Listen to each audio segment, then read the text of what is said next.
चिंताएं, हम तो चिंताएं कभी बंद नहीं कर सकते। तो ध्यान रखेंगे, किसका ध्यान रखेंगे? हम जिंदगी भर दूसरों का ध्यान रखते आए हैं, है ना। बच्चे मम्मी पापा का ध्यान रखते हैं, जो बड़े होते हैं वो छोटे बच्चों का ध्यान रखते हैं। लेकिन आज हम जो ध्यान के बारे में सुनेंगे, उसमें हम खुद का ध्यान रखेंगे। हम कभी खुद का ध्यान रखते हैं? नहीं रखते हैं। हम क्या बोलते हैं? वो चल जाएगा, अरे कुछ नहीं होगा मेरे साथ, वो ठीक है सब कुछ। हम अपना ध्यान कभी नहीं रखते हैं। और अपना ध्यान ना रखते रखते आज क्या हो गया है, हमारे शरीर के अंदर कितने सारे बीमारियां आ गई है। अब सोचिए, शरीर की बीमारी जो भी होती है उसके बारे में हमको पता पड़ सकता है कैसे? जब हम डॉक्टर के पास जाते हैं, वो हमें कहते हैं कि आप ये सारे टेस्ट करवा के लाइए। और जो भी हम टेस्ट करते हैं तो उस टेस्ट से निकल आता है कि आपका बीपी हाई है, आपका शुगर हाई है, या तो फिर आपको कोलेस्ट्रॉल हुआ है, हार्ट की बीमारी हुई है। ये सब कुछ को मेजर करने के लिए, अर्थात नापने के लिए हमारे पास कोई ना कोई तरीका है। शरीर का हम ध्यान रखते हैं, लेकिन सोचिए मन के बारे में। मन कितना दुखी है, मन कितना परेशान है, मन कितना अशांत है, इसके बारे में कोई भी प्रोसेस आज तक निकला है जिससे हमें पता पड़ सके, हम नाप सके कि हमारा मन कितना दुखी है, हम अंदर से कितना परेशानी उठा रहे हैं? नहीं। लेकिन हमारा मन अगर बीमार होता है तो वो भी जानकारी देता है, जैसे कि शरीर जानकारी देता है।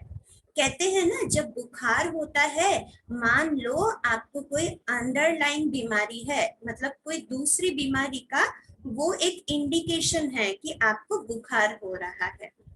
ठीक उसी प्रकार अगर हमारा मन बीमार है तो वो भी हमें कुछ इंडिकेशन देता है।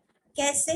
देखिएगा, कभी कभी बीच बीच में हमको लगता है ना कि कोई कारण नहीं है, लेकिन फिर भी अंदर से अच्छा फील नहीं हो रहा है, आज मन कैसा भारी लग रहा है।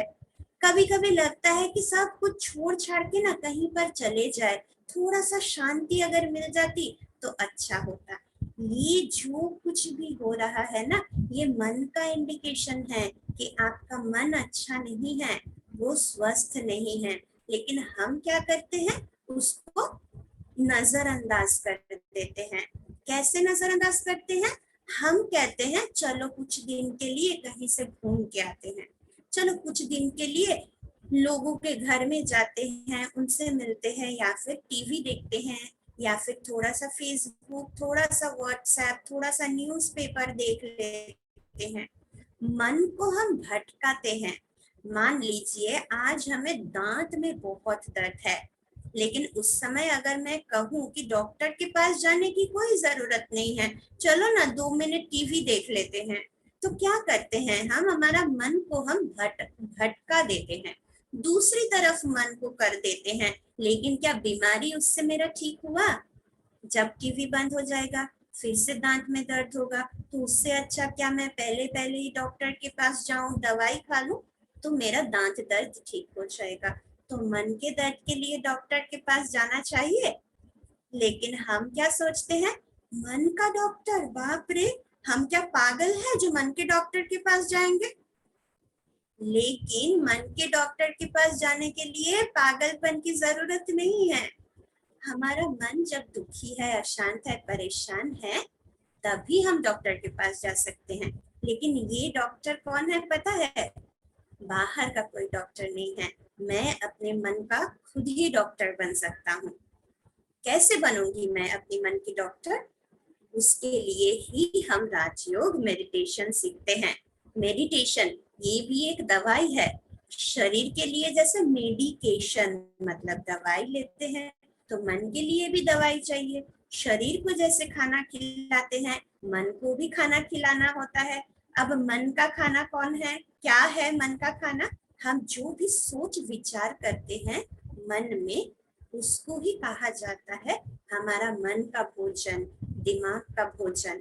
मान लीजिए आज कहते हैं ना कि कोरोना का सीजन है, इस बीमारी के सीजन में क्या करना पड़ता है, ना कि खुद का ध्यान रखना पड़ता है। क्या करना, अच्छे से खाना पीना है, पौष्टिक खाना खाना है, कोई भी बासी चीज नहीं खाना है, कुछ भी ज्यादा दिन तक सड़ा हुआ चीज के आधे हिस्से को हम काट के आधे हिस्से को जो खाते हैं उसको नहीं खाना है, ऐसे कहा जाता है।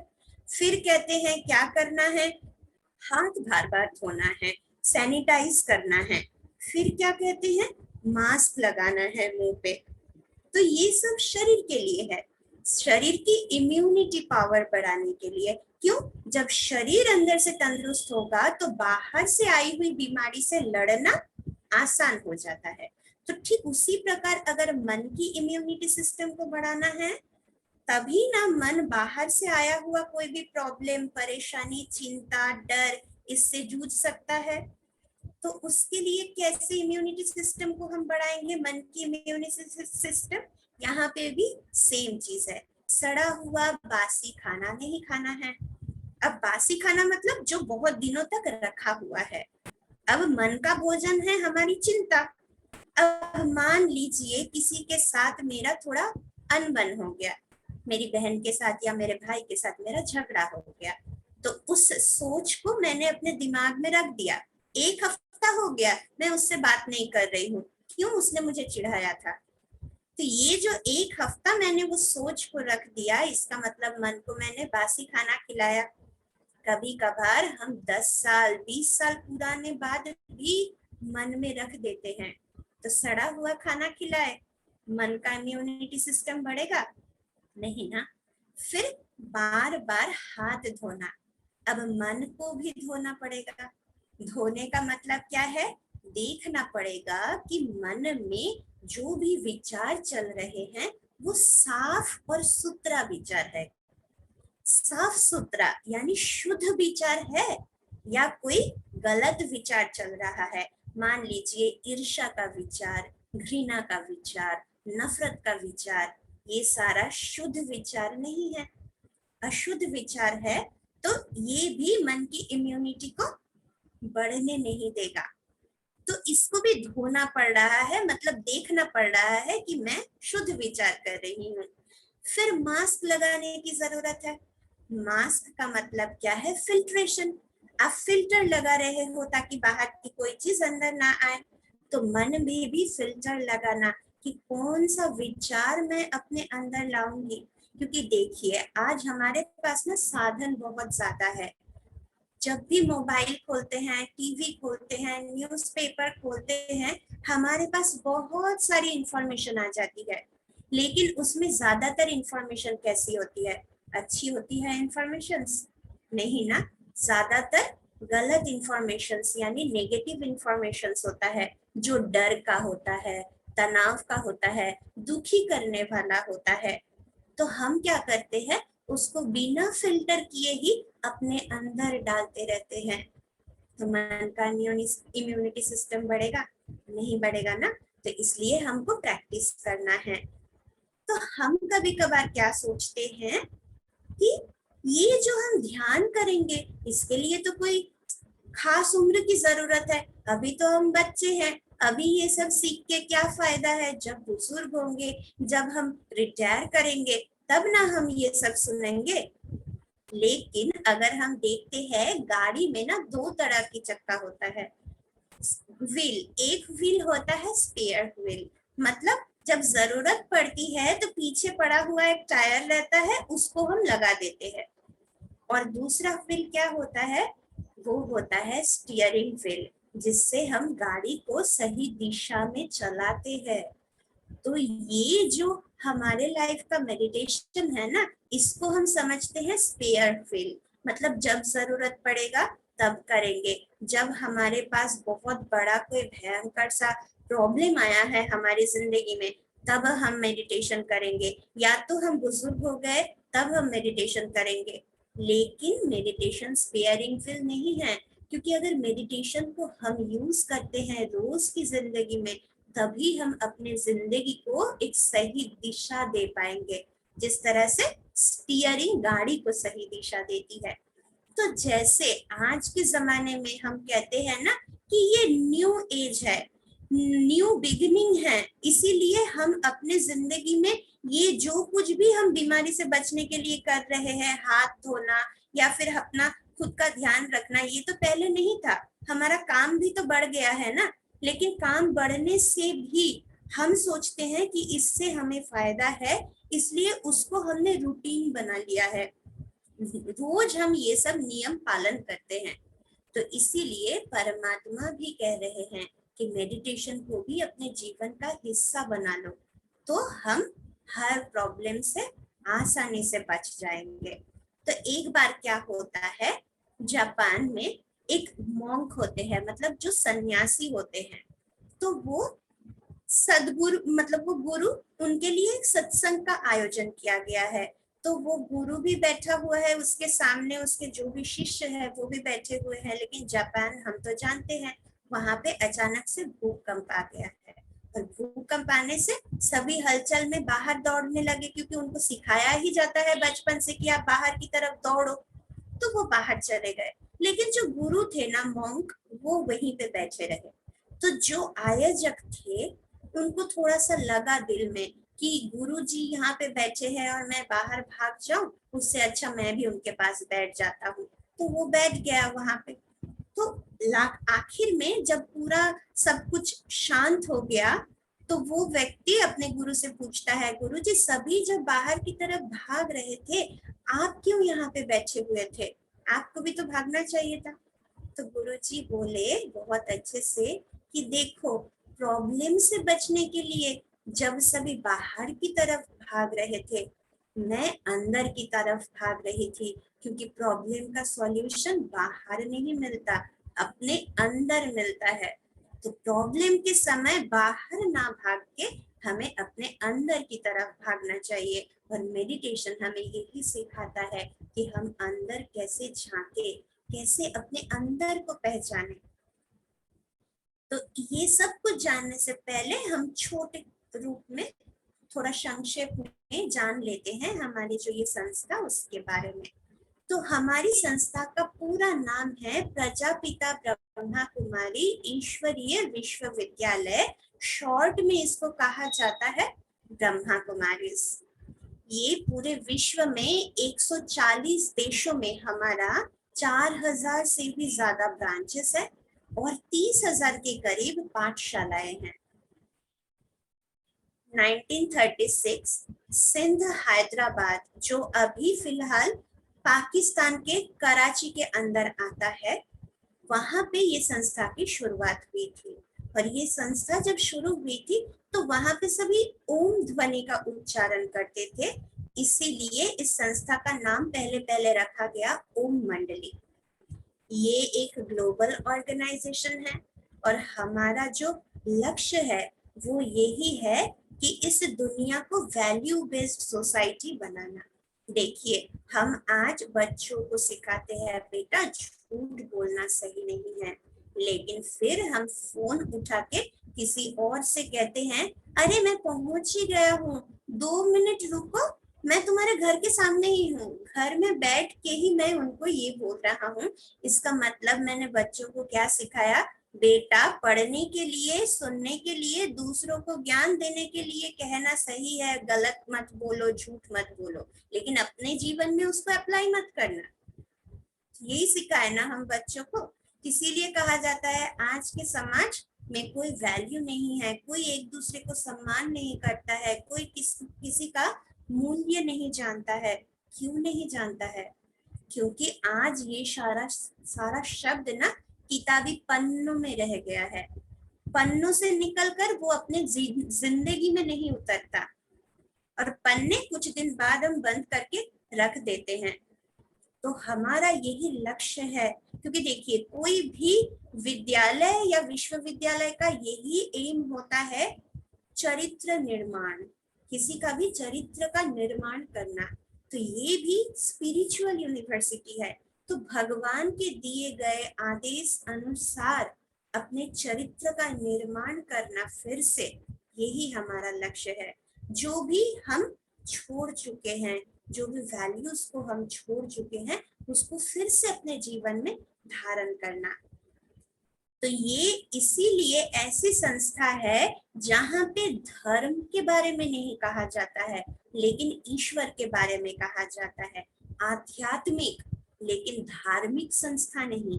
इसीलिए इस संस्था में हर धर्म के लोग आते हैं। और ये ऐसा स्कूल है जो सातों ही दिन खुला रहता है, और यहाँ पे कोई फीस नहीं लिया जाता है। सब कुछ सबके लिए फ्री है, क्योंकि भगवान का दिया हुआ हर चीज फ्री होता है। वो उन पे टैक्स नहीं लगाते हैं, सबका अधिकार है भगवान के ऊपर। तो हम क्या करते हैं, वैल्यू बेस्ड सोसाइटी गठन करते हैं। फिर क्या करते हैं, इंसान के जीवन का परिवर्तन, पॉजिटिव चेंजेस हम लाते हैं। फिर हम क्या करना चाहते हैं, भारत की जो, जिसको ओइटिज्जो बोला जाता है बांग्ला में, या फिर ग्लोरी जो हम बोलते हैं, उसको ले आना। फिर लोगों को सशक्त करना, और अपने अंदर जो दिव्य गुण है उसको निखार के लाना। और इस दुनिया को, इस समाज को, जो भी नशा है, जो भी सुपरस्टिशन, अंधश्रद्धा, अंधविश्वास है, उससे निकालना। यहाँ पे जिनको हम देख पा रहे हैं, उनमें ये सभी है बुजुर्ग दादियां, हम इनसे, इन्हें प्यार से बोलते हैं। ये सभी प्रशासिका, मुख्य प्रशासिका, या फिर assistant administrative head, additional administrative head रहे हैं। सबसे पहले हम देख पा रहे हैं दादी विदय मोहिनी जी, जिन्होंने इसी साल अपना शरीर छोड़ दिया। बीच में हम देख रहे हैं दादी रतन मोहिनी जी, जो अभी चीफ हैं हमारे संस्था के। और बाद में हम देख पा रहे हैं दादी ईशु जी, वो भी पिछले महीने ही अपना शरीर छोड़ चुकी है। इसके बाद हम यहाँ पे जिन्हें देख पा रहे हैं, ये है हमारी प्यारी दादी जानकी जी। ये बहुत ही फेमस है, मुझे लगता है शायद आप में से कई इनको जानते भी होंगे। इन्होंने भी पिछले साल अपना शरीर छोड़ा, लेकिन जब इन्होंने शरीर छोड़ा तब उनकी उम्र थी 104 साल। और आखिरी दिन तक उन्होंने पूरी जिम्मेदारी के साथ इतनी बड़ी संस्था की चलाने की जो कार्य है वो करते रहे, बहुत आराम से, आसानी से और बड़ी खुशी से। हम क्या करते हैं, 60 साल की उम्र के बाद रिटायर हो जाते हैं, लेकिन उन्होंने रिटायरमेंट कभी नहीं लिया। तो इसका राज क्या है, क्योंकि उन्होंने पूरी जिंदगी भर राजयोग का प्रैक्टिस लगातार करते रहे। 1978 में टेक्सास यूनिवर्सिटी ऑफ कैलिफोर्निया में उनके ऊपर कुछ रिसर्च किया गया, क्योंकि देखिए इंडिया में हम लोग भावना के आधार से मान भी लेते हैं, लेकिन विदेश में लोग बिना जांच पड़ताल किए कुछ भी नहीं मानते हैं। तो उनको क्या किया गया, उनकी ब्रेन का ईईजी किया गया। जैसे हार्ट की ईसीजी करते हैं, वैसे ब्रेन की ईईजी करते हैं। उसमें देखा जाता है कि आपका ब्रेन कितना शांत है। तो उनके साथ उनको सारा दिन रखा गया और देखा गया हर परिस्थिति में उनका दिमाग कितना शांत है। उनसे बातचीत करते हुए, उनको खाना खिलाते हुए, कभी कभी उनको उत्तेजित किया गया कुछ गलत शब्द बोल के, या तो कभी उनको सुई चुभाया गया। हर परिस्थिति में उनका दिमाग का जो वेवलेंथ था वो सेम था, और वो भी इस लेवल का था जिसको कहा जाता है डेल्टा स्टेज। मतलब जब एक 3-4 साल का बच्चा बहुत गहरी नींद में होता है, तब उसके दिमाग का जो वेव होता है, उनका दिमाग का वेव वैसा ही था।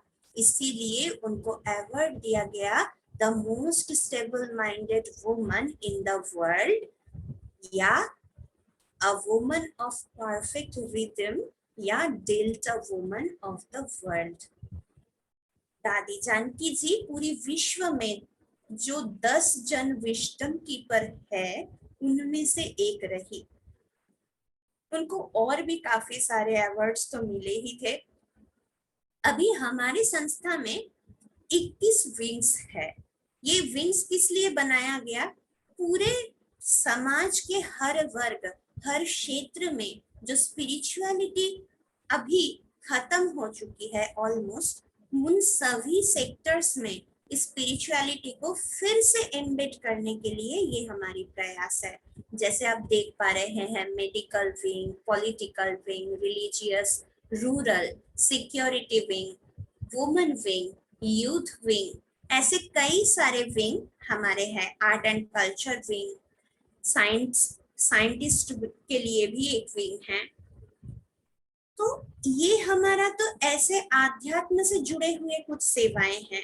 अभी हर कोई पूछते हैं कि फिजिकली आप लोग क्या सेवा करते हैं। मेंटली तो बहुत कुछ लोगों को सहायता करते ही है, तो फिजिकली हम क्या करते हैं?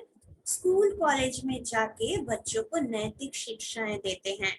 रूरल डेवलपमेंट, गांव-गांव जाके जो भी पीड़ित हैं उनको मदद करते हैं। अच्छे स्वास्थ्य के लिए कैंपेन करते हैं, नारियों को सशक्त करते हैं, बच्चों को, यूथ को सशक्त करते हैं।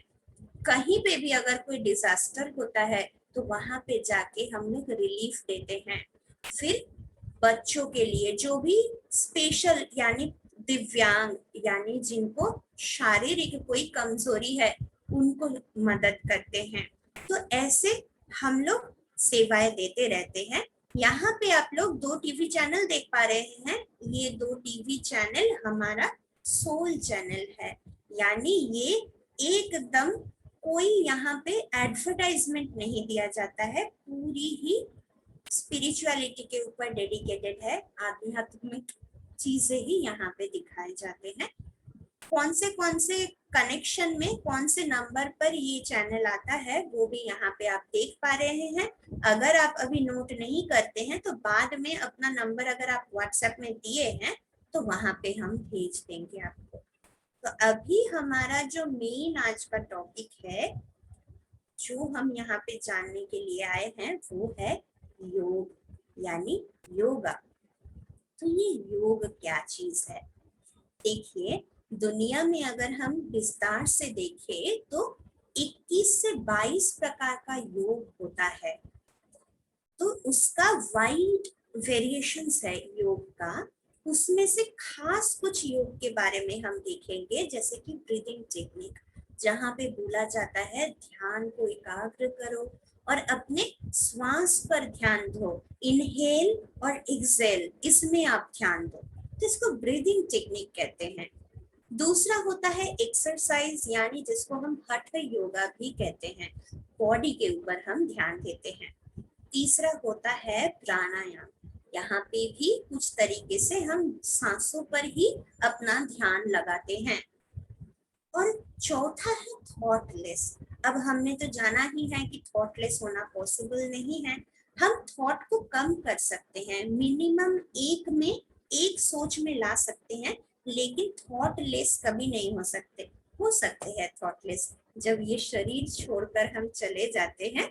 सिर्फ तभी हम थॉटलेस हो सकते हैं, जब तक जिंदा है तब तक थॉटलेस नहीं हो सकते। अब फिर होता है ज्ञान योग, मतलब नॉलेज गेन करना। इसको ही कई लोग मानते हैं कि ये योग है एक प्रकार का, कि आप अपना नॉलेज बढ़ाते रहो। फिर होता है भक्ति योग, भक्ति करो। फिर होता है मंत्र योग, जैसे कि मंत्र जपते रहते हैं, दिन भर रटते रहते हैं।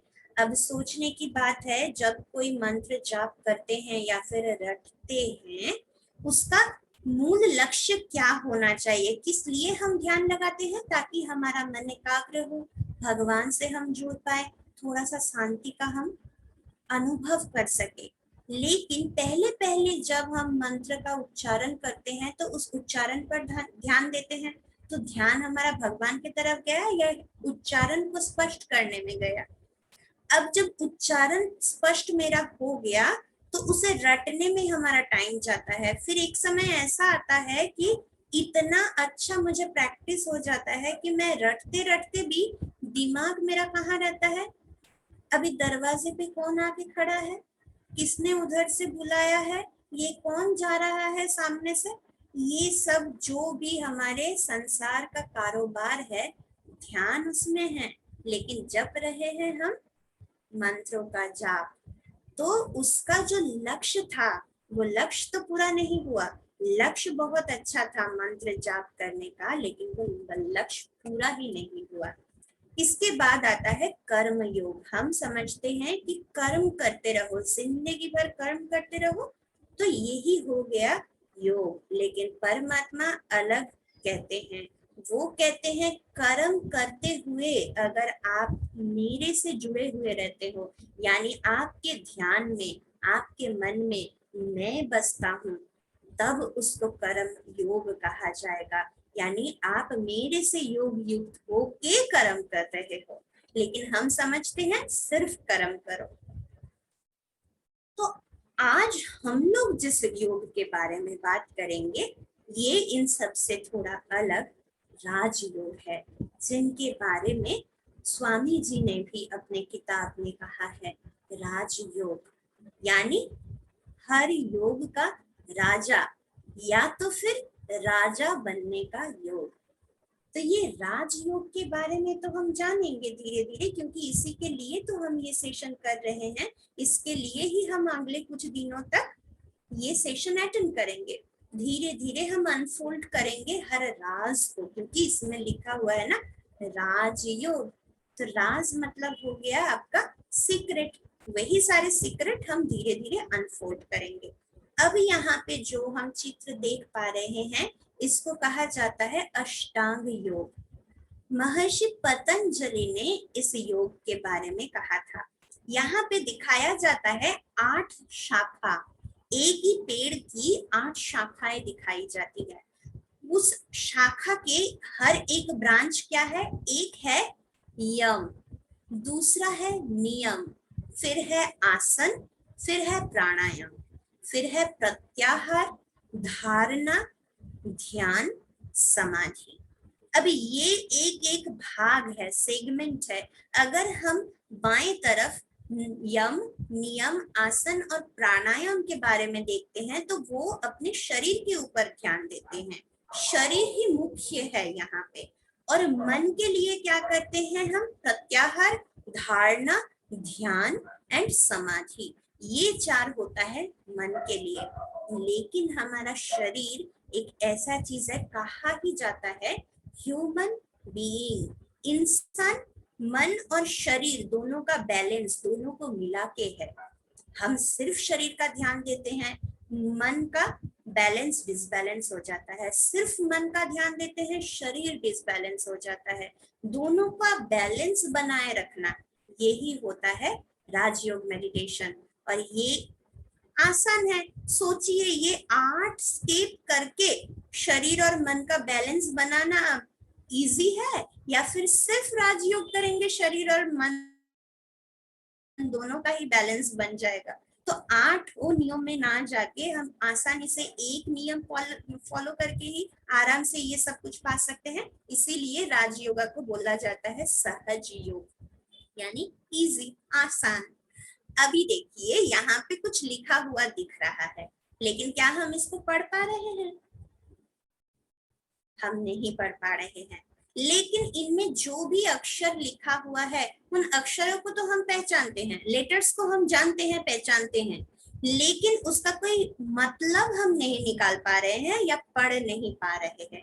क्यों नहीं पढ़ पा रहे हैं? अब वही लिखावट को हम पढ़ सकते हैं। क्यों? क्योंकि अब इसमें आ गया स्पेस, इसमें आ गया कॉमा, इसमें आ गया फुल स्टॉप।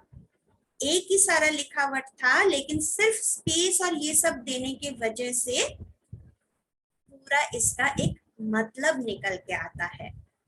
तो अगर पिछला वाला हम देखें, यहाँ पे देख के लग रहा है ना जैसे कि एक बाढ़ आ गया है, शब्दों का बाढ़ आ गया है यहाँ पे। तो अगर हम देखते हैं, देखिए अभी जो सीजन चल रहा है या वेदर चल रहा है, हमें कहा जा रहा है कि डिप्रेशन का टाइम आ रहा है। डिप्रेशन में क्या होता है? वेदर थोड़ा भारी हो जाता है, और वेदर भारी होने से क्या होता है? बारिश होती है, और बारिश होने से चारों तरफ बाढ़ हो जाता है। अब मन को इसके साथ अगर हम कंपेयर करते हैं, तो जब हमारे मन में डिप्रेशन होता है, हम डिप्रेशन में रहते हैं, तो आंखों से पानी बहता है बारिश की तरह।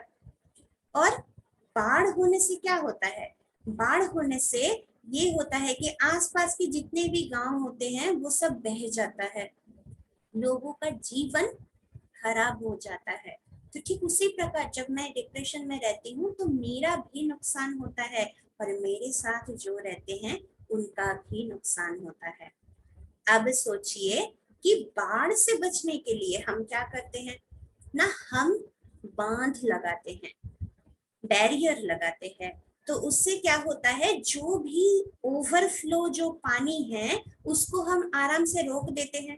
पर उसको रोकने से क्या होता है, जो पानी जमता है एक जगह पे उससे हम एनर्जी क्रिएट करते हैं, यानी करंट क्रिएट करते हैं। तो हमने पहले क्या किया, जो एक्सेस पानी था उसको चैनलाइज किया, एक तरफ से सुंदर से उसको चैनलाइज किया, जो एक्स्ट्रा पानी था उसको एक जगह पे रोका, और उससे हमने करंट जो पैदा किए, उस करंट से आसपास के जितने भी गांव हैं सभी गांव में हम रोशनी कर सकते हैं। तो ऐसे ही हमारे मन में अगर चिंताओं की बाढ़ होती है तो आसपास सब कुछ खराब हो जाता है। अब मेडिटेशन है वो बांध जो चिंता के बाढ़ में एक स्टॉप लगाता है और हमारी जो चिंता है उसको पॉजिटिव वे में चैनलाइज करता है। और जब चैनलाइज कर देता है तो उससे एनर्जी पैदा होती है और वही एनर्जी को हम कहते हैं स्पार्क। कभी कभी हम कहते हैं ना, इस व्यक्ति के साथ बात करके लगा कि इसमें कुछ है, एक स्पार्क है, अच्छा लगता है इनका संग हमें। क्यों लगता है, क्योंकि उनके अंदर वो एनर्जी है और वो ही एनर्जी वो लाइट है जो मिला है उनको। और वो लाइट अगर अपने अंदर रहता है तो आसपास के लोगों को भी हम वो खुशियां, वो प्यार, वो उमंग उत्साह सब कुछ दे सकते हैं। तो आसपास के लोगों को रोशनी में ला सकते हैं, है ना। तो यही होता है मेडिटेशन का बेनिफिट।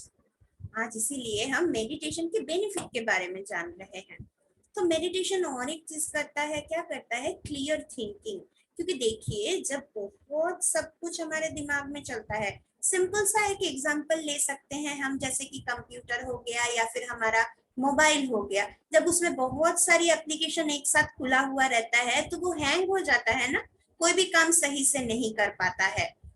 तो ठीक उसी तरह हमारा ये जो दिमाग है ना वो भी तो कंप्यूटर जैसा ही है। यहाँ पे बहुत सारा फाइल ओपन करके रखा है, मतलब इधर का चिंता उधर का चिंता उधर का चिंता, इन सभी फाइल को एक साथ ओपन करने के लिए ये भी हैंग हो रहा है। हैंग हो रहा है माने मतलब कोई भी अगर प्रॉब्लम हमारे सामने आता है तो सही सोच विचार करके उसका सॉल्यूशन निकालना हमारे लिए मुश्किल हो रहा है। तो इसीलिए मेडिटेशन करने से वो क्या करता है, ये जितना भी ओपन एप्लीकेशंस है ना उसको क्लोज कर देता है। उसको क्लोज करने से हमारा जो ये रैम है वो रैम क्लियर हो जाता है। तो फिर हम कोई भी कार्य अच्छे से कर सकते हैं, सोच विचार करके कर सकते हैं। और क्लियर माइंड में क्लियर थिंकिंग लेकर अगर कोई सोच विचार करके हम कदम उठाते हैं तो उससे हमें नुकसान की चांसेस बहुत कम हो जाती है। फिर क्या करते हैं हम लोग, कभी कभी बोलते हैं ना कि क्या इसका सिद्धांत नहीं ले पा रहे हैं, चलो दूसरों से राय ले लेते हैं, दूसरों से पूछ लेते हैं, तो वो भी तो काफी एक्सपीरियंस्ड है। तो हम कभी अपने रिलेटिव्स को फोन करते हैं, कभी दोस्तों को फोन करते हैं। अब सोचिए उनमें जो एप्लीकेशन है, मतलब हम मोबाइल यूज कर रहे हैं सैमसंग का और वो मोबाइल यूज कर रहा है दूसरा कोई कंपनी का, मान लीजिए एप्पल कंपनी का मोबाइल यूज कर रहा है, तो दोनों का एप्लीकेशन तो अलग है। इसका मतलब दोनों का काम करने का तरीका भी अलग है। इसका मतलब मेरी सोच भी अलग है और जिनसे मैं राय लेना चाहती हूँ उनका भी सोचने का तरीका अलग है। प्रॉब्लम मेरा है, मैं उनके पास जा रही हूँ, वो अपने हिसाब से उसका मतलब निकालेंगे और अपने हिसाब से अपनी क्षमता अनुसार आपको राय देंगे। मान लीजिए वो काफी मतलब स्ट्रॉन्ग है अंदर से, उनके लिए ये सिनेरियो बहुत इजी है, उनको लगेगा अरे ये तो कोई प्रॉब्लम ही नहीं है, तुम क्यों इतना परेशान हो रहे हो। लेकिन मेरे अंदर उतना शायद ताकत नहीं है, लेकिन मुझे ये बहुत भयंकर लग रहा है प्रॉब्लम। तो क्या सॉल्यूशन मुझे सही मिलेगा? नहीं ना। ऊपर से मुझे ये लगेगा कि यहाँ पे और सब कुछ गड़बड़ हो गया, ये क्या हो गया भाई, अभी मैं क्या करूं? इसने ये कहा, उसने वो कहा, अब किसकी सुनूं, मेरी खुद की सुनूं या इन लोगों की सुनूं? तो और भी हम उलझ जाते हैं। तो इसीलिए कहा जाता है कि अपनी सुननी तो चाहिए, लेकिन उससे पहले थोड़ा देर शांत होके बैठ जाओ। इसीलिए जापान देखिए, इतनी बार वो देश एकदम जीरो, मतलब एकदम सब कुछ खत्म हो गया, फिर से उन्होंने उसको बनाया, फिर खत्म हो गया, फिर से उन्होंने बनाया। इतना बार फेलियर होने के बाद भी पूरी दुनिया में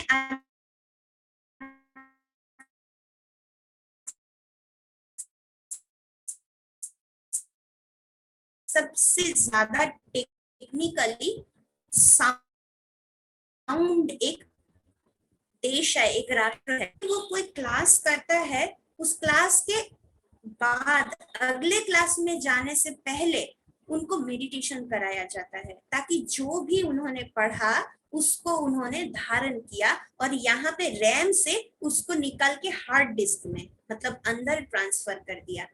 और फिर अगले जो सेशन है उसके लिए उन्होंने अपने को तैयार कर लिया। इसलिए मेडिटेशन पढ़ाई पढ़ने से पहले करना बहुत जरूरी है। पढ़ाई करने के पहले हम क्या करते हैं, पढ़ाई कंप्लीट करने के बाद मुझे खेलने जाना है, जल्दी जल्दी पढ़ो, दिमाग खेल की तरफ है। कब पढ़ाई कंप्लीट होगा उसकी तरफ है, पढ़ने में कितना दिमाग रहा। इसीलिए हम लोग इतना 1.5 घंटा 2 घंटा या फिर कभी कभी 5-6 घंटा पढ़ के भी दिमाग में कुछ नहीं जाता है, क्योंकि हम उसमें तो ध्यान लगाए ही नहीं, ध्यान दूसरी तरफ रहा। लेकिन अगर ध्यान लगा के पढ़ेंगे तो देखा जाएगा वो 6 घंटे का पढ़ाई हम 2 घंटे में करके आराम से बाकी 4 घंटा खेलने में बिता सकते हैं। लेकिन हम लोग खेलने का टाइम भी वेस्ट कर देते हैं, पढ़ने का टाइम भी वेस्ट कर देते हैं, फिर सब कुछ गड़बड़ हो जाता है। इसीलिए मेडिटेशन करना बहुत जरूरी है। फिर क्या होता है, मेडिटेशन हमें पॉजिटिव थिंकिंग सिखाता है। अब पॉजिटिव थिंकिंग किसको कहा जाता है, ये सोचने के लिए हमें बहुत टाइम लगेगा, क्योंकि आज के जमाने में हमारा जो भी सोच है वो ऑलमोस्ट नेगेटिव है। सोचिए, सुबह जब अलार्म बजता है तो सबसे पहले हमारे दिमाग में क्या आता है, ओ फिर से सुबह हो गई, थोड़ा 5 मिनट और सोने दो ना, ऐसे हम सोचते हैं। फिर हम लोग जब काम पे जाते हैं या फिर कोई भी काम करते हैं, करने के बाद हम सोचते हैं कब रात आएगी, कब जाके बिस्तर में सोएंगे थोड़ा सा। और बिस्तर में जब सोते हैं तब अगले दिन की सुबह की चिंता सताना चालू कर देते हैं, कल क्या करेंगे, कैसे करेंगे। तो प्रेजेंट में हम लोग नहीं जीते हैं, या तो पास्ट में जीते हैं या तो फ्यूचर में जीते हैं। लेकिन प्रेजेंट के लिए जीना बहुत जरूरी होता है। अभी आजकल हम जब भी किसी से मुलाकात करते हैं तो हम क्या करते हैं, हाय। अब हाय इंग्लिश शब्द है, लेकिन हम लोग तो भाई इंडिया में रहते हैं। अब इस हाय शब्द का अगर हिंदी में या फिर बांग्ला में मतलब निकाले तो क्या होता है, हाय हाय करना। मतलब सुबह स्टार्टिंग ही हम हाय हाय करके शुरू कर रहे हैं, तो हमारी सारी दिन भर की जो जर्नी रहेगी वो अच्छा रहेगा, हाय हाय करके गुजर जाएगा। फिर लोगों से जब मिलते हैं तो लोग कहते हैं कैसे हो भाई, हम कहते हैं कट रहा है। फिर कभी कभी ये भी जोड़ देते हैं, कट रहा है लेकिन खून नहीं निकल रहा है। ये बहुत पॉजिटिव वर्ड है क्या? और ये जो हम मजाक मजाक में कहते हैं ना, यही हकीकत है। क्योंकि कट रहा है, कहाँ कट रहा है, अंदर कट रहा है। और सही में जब दिल कटता है ना तो उसका खून नहीं निकलता है, वो कोई देख भी नहीं पाते हैं कि मेरा अंदर से दिल कितना कट रहा है। तो इसीलिए हम समझ पा रहे हैं कि किसको पॉजिटिव कहेंगे, किसको नेगेटिव कहेंगे। अब देखिए, इसमें भी हमारा दोष नहीं है। क्यों नहीं है? क्योंकि हमने भोजन ही मन को ऐसा खिलाया। सुबह उठते ही न्यूज़पेपर में जो भी पढ़ रहे हैं हम, उसको लेकर दिन भर जिससे भी हमारी मुलाकात होती है वही एक विषय को लेकर चर्चा करते हैं। आप सोचिए अभी जो बीमारी चल रहा है, हर एक किसी के जुबान पे वही बीमारी, और वही बीमारी से किसने किसने शरीर छोड़ा उसके बारे में बताते हैं। कितनी बार हम बताते हैं कि वैसे भी लोग हैं जो इस बीमारी से आजादी पा गया, बहुत अच्छे से अच्छा खासा भला जी रहा है, ये पॉजिटिव है। वही चीज से हमने पॉजिटिव निकाला, लेकिन हम उनके बारे में बात नहीं करते हैं। किन्होंने शरीर छोड़ा है उनके बारे में बात करते हैं। तो पॉजिटिव हम नहीं लिए, उनमें से नेगेटिव को उठा लिया। तो जैसे हम सोचेंगे हमारे शरीर पे ना वैसा प्रभाव पड़ेगा। एक छोटा सा एग्जांपल देखिए, अभी हम अगर बात करते हैं गोलगप्पे के बारे में, या फिर कोई भी आपकी पसंदीदा चीज जिसको आप खाने में दिलचस्पी रखते हैं, वो खाने के बारे में सोचते ही आप देखिएगा कि आपके मुंह में लार आ जाता है, खट्टेपन से ही हम एकदम खुश हो जाते हैं। तो दिमाग क्या किया, दिमाग को क्या मतलब क्या सच है और क्या काल्पनिक है, इसमें वो फर्क नहीं कर सकता। शरीर एक ही तरीके का रिस्पॉन्स करता है, सामने वो खाना हो या सामने वो खाना ना हो, दोनों में ही मुंह में लार आ रही है। इसका मतलब शरीर तो समझ नहीं पा रहा है ये मतलब सोच है या प्रैक्टिकल हकीकत है। ठीक उसी प्रकार हमारे जो भी बुजुर्ग माँ बहन होती है, उनके शरीर में सबसे ज्यादा प्रॉब्लम क्या होता है, घुटने में दर्द, कमर में दर्द, गर्दन में दर्द। क्यों? क्योंकि देखिएगा वो जिंदगी में कभी ना कभी कहते हैं कि ये संसार की बोझ ढोते ढोते ही मेरा उम्र गुजर गया। अब संसार की बोझ ढोना, ये जो आपने एक चिंता दे दिया शरीर को, शरीर तो समझ नहीं पा रहा है ना कि ये आपकी सोच है, वो हकीकत में उसका असर आपके शरीर में दिखाएगा। क्योंकि एक बोझ जब हम उठाते हैं तो कहाँ कहाँ दर्द होता है, घुटने कमर गर्दन में ही ना दर्द होता है। तो हमने मन को ये सोच दे दिया। तो इसीलिए कहा जाता है बहुत सोच समझ के सोचो, सोचने से पहले भी सोचा करो। इसीलिए कहा जाता है क्योंकि शरीर पे उसका इफेक्ट पड़ता है। देखिए आज कहा जाता है साइकोसोमैटिक डिजीज। साइकी मीन्स मन और सोमा मीन्स बॉडी। शरीर रिएक्ट कर रहा है हमारे मन के ऊपर, इसीलिए हम कहते हैं ना कि आप ज्यादा गुस्सा मत करो आपका बीपी बढ़ जाएगा। मतलब हमको पता है कि ये शरीर की बीमारी नहीं है, मन की बीमारी है। आप ज्यादा टेंशन मत करो आपकी शुगर बढ़ जाएगी। तो वो भी शरीर से नहीं मन से हो रहा है। जो ज्यादा दुखी होते हैं कहते हैं उनकी हार्ट की बीमारी होती है। तो सब कुछ मन के साथ रिलेटेड है। लेकिन हम लोग किसके बारे में ध्यान रख रहे हैं, शरीर के बारे में ध्यान रख रहे हैं। तो क्या होगा, शरीर तंदुरुस्त रहेगा लेकिन अंदर से हील नहीं होगा। तो इसीलिए पॉजिटिव थिंकिंग सिखाता है हमें राजयोग मेडिटेशन। फिर हमें कंसंट्रेशन पावर को बढ़ाता है। क्यों कंसंट्रेशन पावर को बढ़ाता है? क्योंकि जब हम मेडिटेशन करते हैं ना, हमारे आसपास जो भी कुछ घटना घट रही है उससे हम अपने आप को केंद्रित कर लेते हैं। तो अभी हम लोग एक एक्सपेरिमेंट करके देखते हैं। हम क्या करते हैं, यहाँ पे बैठे बैठे अगर किसी को कहा जाए कि आप दिल्ली हो जाओ या बॉम्बे चले जाओ या फिर विदेश चले जाओ, कहीं पे भी चले जाओ, तो मन की आंखों से हम जा सकते हैं, शरीर से हम वहां नहीं पहुंच सकते। लेकिन यहाँ बैठे बैठे मन तो वहां जा ही सकता है। तो अभी हम जो प्रैक्टिस कर रहे हैं करेंगे, वहां पे भी मैं आप लोगों को कुछ कुछ इंस्ट्रक्शंस दूंगी। जैसे कि मैं कहूंगी कि आप अपने छत पे चले जाओ, या फिर आप अपने घर के सामने जो बैल्कनी है वहां पे चले जाओ, खिड़की के पास चले जाओ। तो आपको चल के नहीं जाना है, सिर्फ आपके मन को उस जगह पे लेके जाना है। तो जैसे जैसे मैं बोलूंगी वैसे वैसे आप भी सोचते रहिए। तो खुद को एकदम एकाग्र कर लीजिए, सभी सीधे होकर बैठेंगे, चाहे तो आप आंख भी बंद कर सकते हैं। ओम शांति। आंखों को बंद कर लीजिए एकदम, और एकदम रिलैक्स हो जाइए।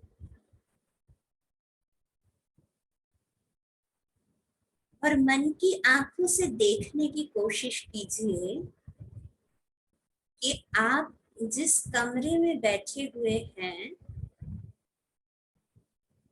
उस कमरे में क्या क्या सामान है। धीरे धीरे अपने आसपास अपनी नजर घुमाकर देखिए कि आपके घर में, आपके उस कमरे में क्या क्या चीज है।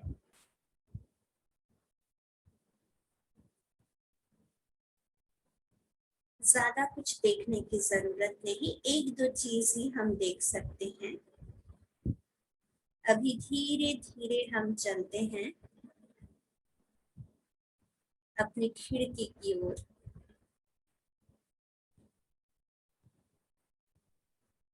खिड़की से बाहर की तरफ हम देख रहे हैं। अचानक से सोचिए बारिश होने लगी। हम खिड़की से अपना हाथ निकाल रहे हैं और बारिश की छींटे, ठंडी ठंडी पानी की बूंदे अपने हाथ पर गिर रहा है। मुझे महसूस हो रहा है ठंडे ठंडे पानी की वो छींटे।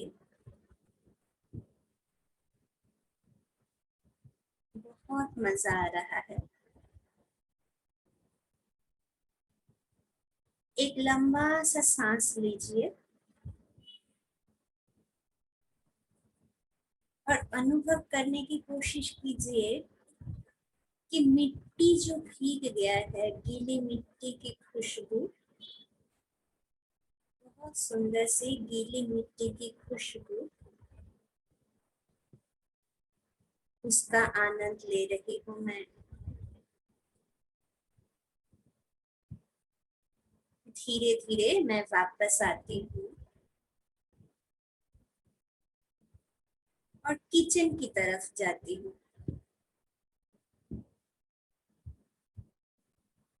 किचन में बहुत सुंदर सा रसीला सा आम रखा हुआ है।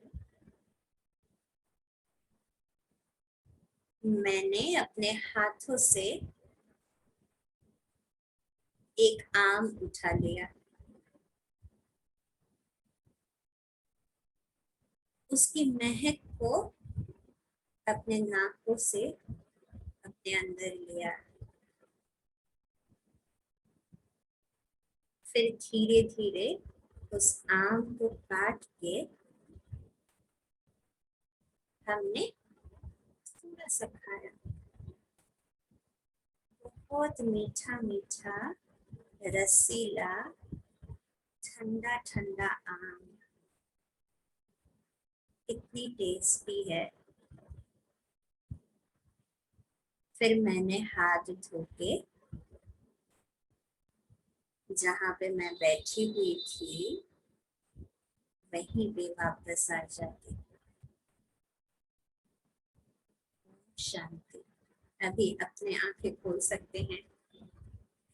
अभी कौन कौन जो बूंद के बारे में मैं बोल रही थी, पानी की बूंदे, छींटे, उनको महसूस किया मन से? कोई कोई महसूस किया होगा? हाथ हिलाइएगा थोड़ा ऐसे करके जिन्होंने महसूस किया। अच्छा लगा महसूस किए तो देखिए, ये जो हम कर रहे थे ना, अच्छा अच्छा, सुंदर सुंदर रसीले आम खा रहे थे, सब मन से किया ना। मन से गीली मिट्टी की खुशबू लिया हमने, मन से खुशबू लिया आम का, मन से टेस्ट लिया आम का। इसका मतलब क्या है? हमारा जो भी इंद्रिय है या ऑर्गन जिसको हम कहते हैं, वो सारे सेंस ऑर्गन का जो सेंस है, उस सेंस को हम कार्य में लगा रहे थे, लेकिन दिमाग से, शरीर से नहीं, दिमाग से काम में लगा रहे थे। और इसी बीच आप देखिएगा कि हमने दूसरी कोई भी चीज के बारे में सोचा नहीं ना। हम जो बता रहे थे आप उसी के बारे में फुल कंसंट्रेशन के साथ सोच रहे थे। और इसीलिए आपने उसको अनुभव कर पाया। लेकिन जब हम पढ़ाई करने बैठते हैं तो क्या मुश्किल होता है, मन कहता है भाई तुम पढ़ो, कान कहता है अरे बाहर तो दादी टीवी देख रही है, टीवी में क्या चल रहा है थोड़ा सा सुनो, आंख है पढ़ाई के बुक में और कान है टीवी में, या तो फिर कान है टीचर जो पढ़ा रहे हैं उसमें और स्कूल के लॉबी से कौन गुजर रहा है उसमें चला गया आंख। तो ये जो अपने सेंस ऑर्गन्स है जो चारों तरफ भाग रहे हैं उसको अगर हम समेट लेते हैं एक जगह तो उसी को कंसंट्रेशन बोलते हैं। तो जब हम लोग ये एक्सपेरिमेंट कर रहे थे तो हमने क्या किया, अपने जितने भी सेंस ऑर्गन जो बाहर की तरफ भाग रहा था उसको इकट्ठा कर लिए, जैसे कि टचिंग सेंस को, जैसे हमने आम को छुआ या फिर अपने हाथ में पानी की बूंदे आई तो ये सेंस ऑर्गन हो गया। फिर हमने खुशबू लिया तो ये नाक ये भी आ गया, आंखों से हम देख रहे हैं ये भी आ गया, बारिश की जो आवाज है उसको हमने सुना वो भी आ गया, मतलब सारे ऑर्गन को हमने एंगेज कर दिया और बुद्धि को भी उसमें लगा दिया। तो देखिए हम कितने अच्छे से कंसंट्रेट कर पाए। तो मेडिटेशन ऐसे ही हमारी कंसंट्रेशन को बढ़ाती है। इसीलिए पढ़ाई के पहले अगर हम ऐसे सारे तरफ से अपने आप को एक जगह पे केंद्रित कर लिया तो पढ़ाई करना बहुत आसान हो जाएगा। और हम जब पढ़ाई करते थे हम भी मेडिटेशन करते थे, और सबसे बड़ी बात है जब मैंने मेडिटेशन किया, मेडिटेशन से पहले मैं कभी स्कूल में फर्स्ट नहीं आई, लेकिन मेडिटेशन करने के बाद मैं कॉलेज में टॉपर रही। तो ये मेडिटेशन का गुण है, फायदा है। तो फिर क्या करता है मेडिटेशन, हमें रिलैक्स होना सिखाता है। अब देखिए सुबह 8 घंटा नींद करने के बाद भी जब अलार्म बजता है तो हम कहते हैं 5 मिनट और भाई रेस्ट मैंने रेस्ट करने दीजिए, 5 मिनट बाद उठ जाते हैं। क्यों? 8 घंटा सो के भी हम सेटिस्फाइड क्यों नहीं हुए? शरीर तो बिस्तर पे था, शरीर कोई भारी काम भी नहीं कर रहा था, आराम से सोया हुआ था। तो प्रॉब्लम कहाँ हुई? प्रॉब्लम हुई यहाँ पे, क्योंकि ये नहीं सोता है। आंखें हम बंद कर देते हैं, हमें लगता है हम गहरी नींद में हैं, लेकिन हमारा जो सबकॉन्शियस माइंड है वो तब भी चालू रहता है, वो कुछ ना कुछ सोचता ही रहता है, सोचता ही रहता है। इसीलिए दिमाग काम करते रहता है, बोल के ही सुबह उठने के बाद भी हमें लगता है कि हम थके हुए हैं, हमें पूरा रेस्ट नहीं मिला। और दूसरी तरफ जब हम मेडिटेशन करते हैं तो हमारा ब्रेन शांत हो जाता है। तो ब्रेन शांत होने से हमको लगता है कि हम आराम से नींद करके उठे हैं, क्योंकि हमारे यहाँ पे इस संस्था में ऐसे बहुत भाई बहने हैं जो बड़े बुजुर्ग हैं, उनको दिन भर प्रोग्राम करना पड़ता है सुबह से लेके शाम तक, और वो भी अलग अलग शहरों में, मतलब वो दिन भर ही फ्लाइट में या तो गाड़ी में गुजार देते हैं, सोने का वक्त उन्हें नहीं मिलता। लेकिन वो फिर भी इतना तंदुरुस्त क्यों है? क्योंकि वो जब ट्रैवल कर रहे होते हैं ना तब वो मेडिटेशन का प्रैक्टिस करते हैं। तो वो नींद की जो कमी, मतलब जो रेस्ट की कमी, वो मेडिटेशन करने से पूरा हो जाता है। इसलिए अगर वो ना भी सो पाए 2 दिन तो उन्हें कोई फर्क नहीं पड़ता है। लेकिन हम 8 घंटा सो के भी बोलते हैं कि नहीं हुआ। तो इसीलिए हम मेडिटेशन प्रैक्टिस करेंगे। और हमारे साथ ऐसा भी घटना हुआ कि कई सारे लोगों को जब हम मेडिटेशन करा रहे थे तो उनमें एक व्यक्ति थे जो सो गए थे। तो मेडिटेशन करने के बाद जब उनसे पूछा गया तो उन्होंने कहा कि पिछले 11 साल से मेडिसिन लेके भी वो 15 मिनट के लिए नहीं सोए, लेकिन ये आज 11 साल में पहली बार जो वो चैन की नींद सोए सिर्फ 10 मिनट के लिए, वो भी मेडिटेशन करते हुए। तो हमें कोई मेडिकेशन की जरूरत ही नहीं पड़ेगी अगर हम मेडिटेशन करेंगे। तो फिर क्या कहा जाता है, मेडिटेशन हमें स्ट्रेस फ्री बना देता है। तो हम फिजिक्स में क्या पढ़ते आए हैं, tension is equal to pressure divided by power. मतलब बाहर का कोई अगर प्रेशर होता है उसको अगर पावर से डिवाइड कर देते हैं तो टेंशन खत्म हो जाता है। टेंशन मतलब एक खिंचाव, इसको कहा जाता है। तो आज हमारी जिंदगी में इसको हमने लाया है कि हमें बहुत टेंशन है क्योंकि बाहर से प्रेशर आया है, बाहर से प्रॉब्लम आया है। अब pressure is equal to tension हमने बना दिया, क्यों? क्योंकि पावर जो है, अपना अंदर का जो इनर स्ट्रेंथ है उसको हमने 0 कर दिया। अब अगर इनर स्ट्रेंथ यानी पावर को हम बढ़ाएंगे तो प्रेशर ऑटोमेटिकली घटेगा। और जब प्रेशर ऑटोमेटिकली घटेगा तो टेंशन भी घट जाएगा। तो ये तो सिंपल इक्वेशन है।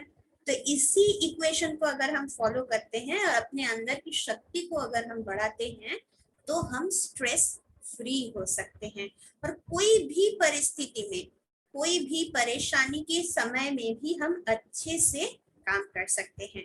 तो मेडिटेशन क्या करता है, हमें रिचार्ज कर देता है। जैसे हमने कहा कि जैसे हम ना सोते हुए भी खुद को रिचार्ज कर सकते हैं मेडिटेशन के जरिए, हमें लगेगा कि हम बहुत फ्रेश हैं अंदर से, तो ये भी मेडिटेशन का एक फायदा है। फिर हम क्या करते हैं, कोई भी अगर हमारे सामने सिचुएशन आता है तो हम पहले सोचते हैं और सोचने के तुरंत बाद हम लोग रिएक्ट कर देते हैं। रिएक्ट मतलब क्या होता है, वो कोई सॉल्यूशन नहीं होता है, वो हमारे अंदर का एक भड़ास होता है जो हम निकालते हैं, उसको प्रॉपर एक्शन नहीं कहा जाता है। मेडिटेशन क्या करता है, ये जो री शब्द है ना, RE, इसको एक्शन के आगे से हटाकर थिंक के आगे अगर हम जोड़ दे, मतलब रीथिंक और एक्शन।